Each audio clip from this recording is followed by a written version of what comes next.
يا مساء الجمال على أحلى متابعين في الدنيا. الكريب الاقتصادي بدقيق الحبة الكاملة، يعني دقيق ومية، لا حليب لا بيض. وأنا داليا. لو أول مرة تشوفيني اشتركي في قناتي، لايك وشير لو عجبك الفيديو. كريب بطعم خطير ومشبع جدا. هنشوف مع بعض النهاردة ازاي نطلع الكريباية سليمة من غير ما تتبهدل ولا تتقطع، مقرمشة من بره وطرية من جوه، والحشو باظظ خالص. ومن كوبايتين دقيق هنعمل 6 كريبات وكريباية صغننة كوتي. وهنشوف مع بعض النهاردة ازاي نقفل الكريباية كويس جدا واحنا بناكل، الحشو ما تقعش مننا خالص. والتجهيز عجينة الكريب، هحتاج 3 أكواب من المية،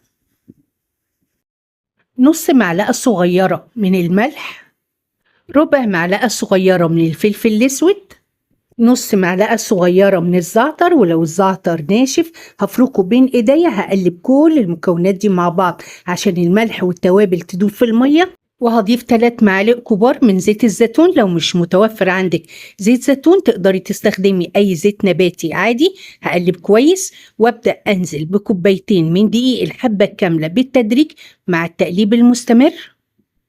تقدري تحطي كل المكونات دي مع بعض في الخلاط وتضربيهم، وكده تجهزي عجينة الكريب في ثانية إلا ثانية. قلبت كويس لحد ما العجينة بقت ناعمة سايلة مش متماسكة. وعشان اخد من العجينة احسن نتيجة وتبقى سهلة معايا في التسوية، هغطيها بستريتش واحطها في التلاجة لمدة ساعة. بعد ساعة هطلع العجينة من التلاجة، هقلبها كويس جدا. هتحسي ان قوام العجينة تقل شوية. وفي طاسة غير لاصقة وعلى نار عالية هنزل بنقطة من الزيت وامسح بيها سطح الطاسة بالفرشة كويس جدا. الطاسة سخنت كويس، ولأن عجينة الكريب بتتماسك بسرعة، ايد هنزل بيها العجينة والايد التانية بلف الطاسة عشان بسرعة العجينة تتوزع في الطاسة وتبقى كلها سمك واحد. وأول ما ارجع بالطاسة على النار تاني هوطي النار عشان الكريب يستوي كويس في نفس الوقت ما يتلسعش. هسيب الكريب على نار منخفضة لحد ما الكريب يفصل من الطاسة. وعشان الكريب يتقلب معايا بسهولة من غير ما يتقطع، بالراحة خالص هرفع حرف الكريباية. كده الكريباية فصلت من الطاسة بس ما استوتش من تحت كويس. لو اتقلبت هتتبهدل وتتقطع منك خالص. بظبطها في الطاسة تاني لمدة دقيقة عشان تتماسك كويس، وكده هتتقلب معايا بمنتهى السهولة، لا تتقطع ولا تتبهدل. وعلى نار هادية خالص شمع عشان الكريبة ما تتلسعش مني بسرعة. وهنضيف الحشوة اللي بنحبها على نص الكريب. وجمال الوصفة دي انها مرنة جدا تقبل منك اي حشوة، وكله هيطلع من تحت ايدك زي الفل. ميكس جبن، بطاطس، قطع فراخ موجودة عندك يعني من الاخر كده نضفي التلاجة واعملي منها حشوات للكريب. ودي كانت اول حشوة، كانت ميكس جبن. وخلاص كده قفلت السندوتش على بعضه، وهبدأ اني اضغط عليه كويس عشان ما يفتحش مني وانا باكل.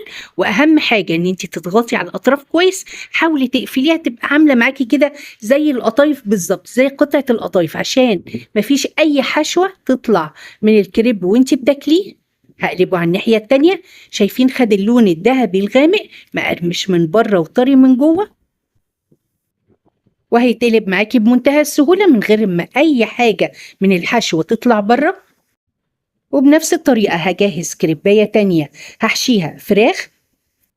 هرفع حرف الكريباية واتأكد انها اخدت لون متماسكة، اقدر اني اقلبها بسهولة من غير ما تتقطع مني.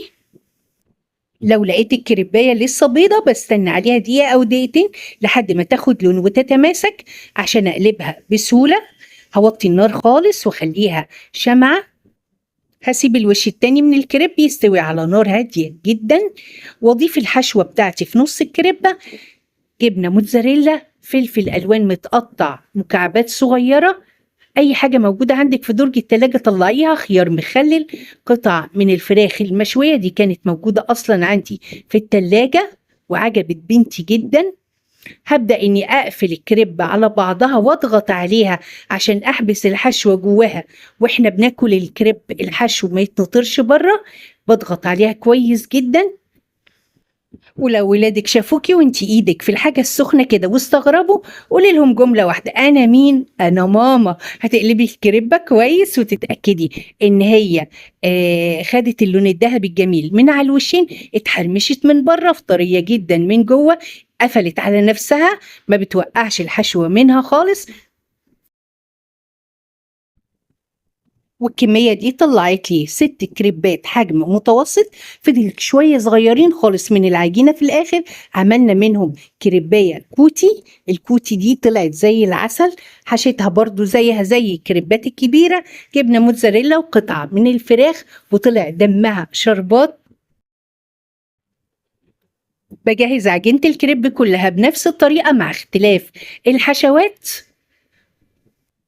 وما تعدوش الكريبات، احنا قلنا 6 واللي موجود قدامكم 4، في 2 اتاكلوا قبل التصوير ما قدرناش نقاوم. وشوفوا بقى الكوتي وجمالها. بصوا بقى الكريب مقفول على نفسه ازاي، مهما حركتي الحشوة ما بتخرجش منه خالص.